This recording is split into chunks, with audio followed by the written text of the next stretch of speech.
Welcome back to another episode of the Bulldog Blitz. I'm Mara Casey. The Samford women's soccer team fell to St. John's University in the second round of the women's NCAA soccer tournament this weekend. The game was tied 2-2 at the end of regulation, but the Bulldogs ultimately lost in a penalty kick shootout. Samford soccer finished an incredible season with 16 wins, 3 losses, and 3 ties. In the final game of the football season, Samford fell to Furman 41-34. Late in the fourth quarter, Samford standouts Liam Welch and Montrell Washington shared their final connection in a touchdown. This was the last game in Cybert Stadium for the seniors, a class that brought new offensive heights to the program. On Saturday, new members were inducted into the Samford Athletics Hall of Fame. Inductees included a 1984 football team who revived the program after a decade without football.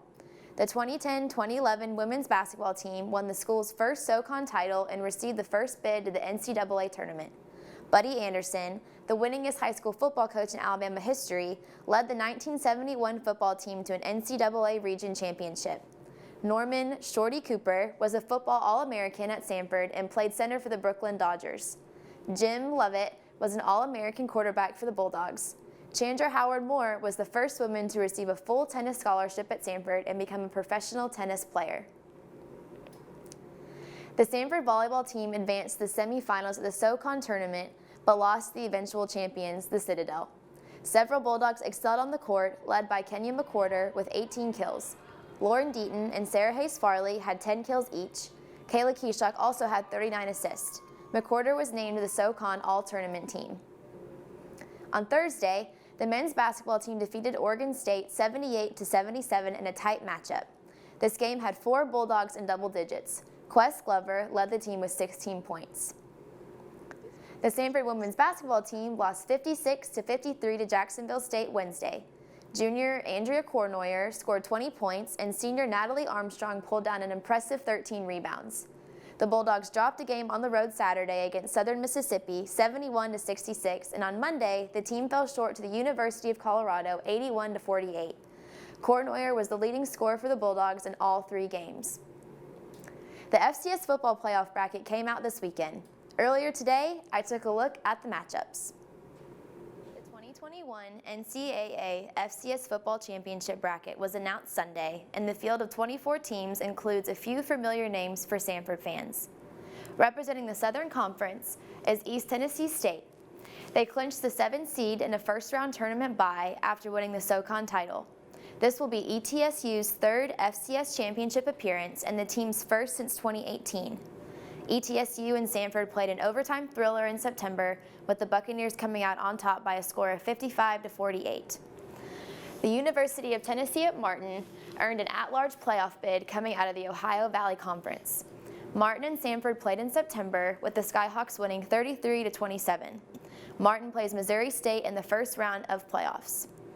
Sam Houston, the defending FCS champions, earned the top seed in their 13th appearance in the championship. North Dakota State is the number 2 seed, with the Bison earning the automatic qualifying berth from the Missouri Valley Conference. This will be their 12th overall appearance. The Bison have the highest all-time FCS championship winning percentage of .925. James Madison is the 3 seed after securing an at-large bid. The 2021 championship field consists of 11 automatic qualifiers and 13 at-large qualifiers. Team pairings will be determined primarily according to geographical proximity. First-round games will begin on Saturday, November 27th, and the national championship game will take place at Toyota Stadium in Frisco, Texas on Saturday, January 8th. Following the Thanksgiving holiday, women's basketball faces the Northern Colorado Bears. The team is on the road later next week at Troy and Murray State before returning home on December 6th to face Talladega College. Samford men's basketball heads to Destin, Florida Friday for the Emerald Coast Classic.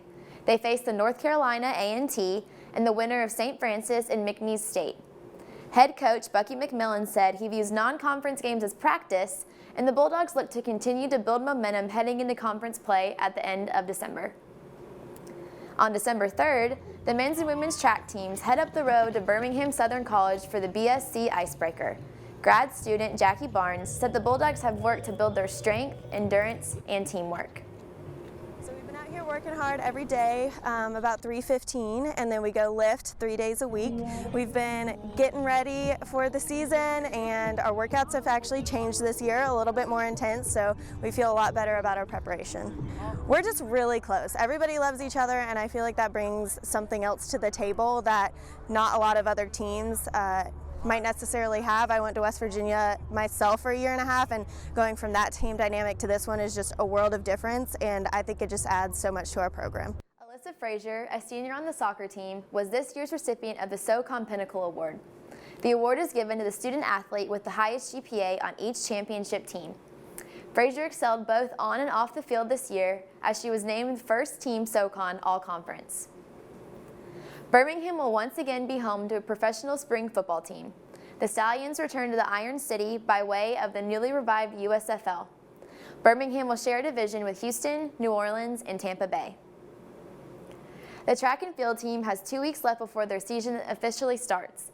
Lindsay Cagle sat down with one team member and got to know him a little better. I'm here with Jose Peñalver, And where are you from? Venezuela, and I was kind of raised in Miami too, so double trouble. And what sport do you play? I do track and field here at Samford. I do the 800. Okay, and we're gonna do a get to know you in 60 seconds, right? Okay. So, what is your biggest fear? My biggest fear is being average. And what makes you laugh the most? Definitely my coach. We have a lot of fun together. What would you sing at karaoke night? Ooh, Bad Bunny, always. If you could hire someone to help you, would it be with cleaning, cooking, or yard work? Cleaning. Do you like or dislike surprises? I like them. If money was no object, what would you do all day? Fortnite. What's your biggest pet peeve? Ooh, when people chew with their mouth open. I can't do that. What is your biggest accomplishment? Learning English.